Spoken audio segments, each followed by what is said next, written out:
guys, welcome back to B's Magic Tricks. In this video, I'm going to be showing you a sloppy false shuffle. But before I get into that, if you're wondering what cards I'm using casino cards.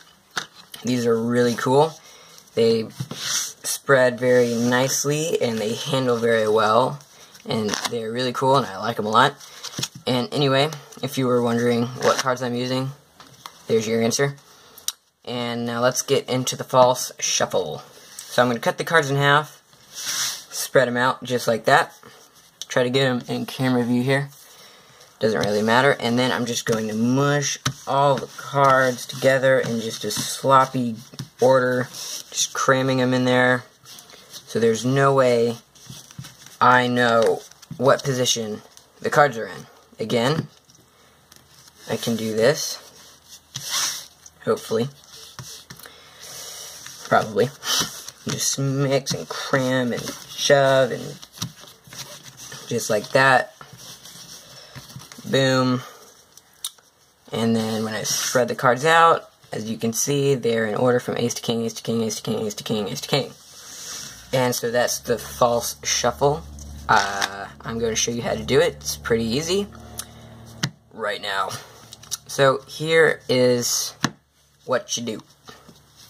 You're gonna say you have the spectator's card on the top. In this case, it's the ace of diamonds. You want to keep it there, but act like you're shuffling the cards.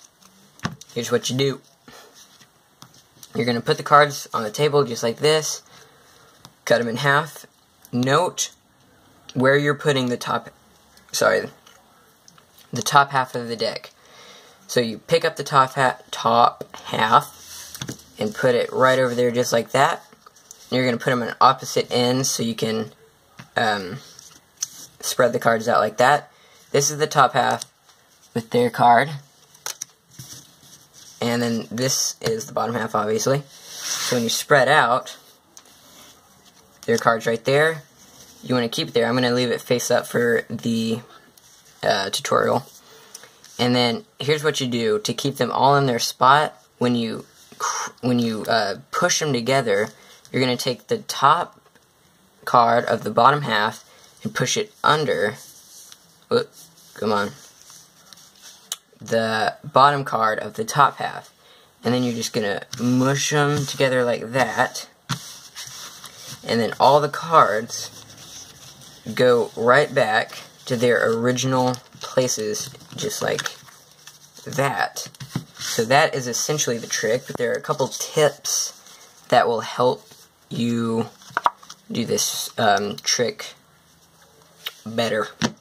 So when you cut the cards, obviously I already said, but I'm really stressing the point, make sure you know where the top half of the cards is, because if you cut it this way one time, and then you do it one other time, and you, without knowing it, cut it this way, when you push them under, and then push that card under that card thinking their card is right here, it's obviously not. It's right there, and that will mess up the trick. I've done it a couple times, and it took me a couple times of doing this to figure out what I was doing wrong. So watch out for that. And there's one other thing. When you cut the cards, spread them out, when you're here, right? You don't just want to cram them all like that, because they can obviously see where all the cards are going, and that wouldn't fool anybody, and that's not a good magic trick, alright? So when you do the trick, square up the cards here, spread them out, keep your hands covering them, and just make it as sloppy as possible, like twist the cards, make it seem like there really is no order, or just it's all random, alright? And so they will have no clue where your card has gone. And then when you do the trick, their card is on top and they don't even know that. They think it's lost somewhere in the deck. But anyway, guys, that is essentially the sloppy false shuffle. Let me know in the comments below what you think, and thanks for watching, guys. I hope you enjoyed, and I'll see you next time.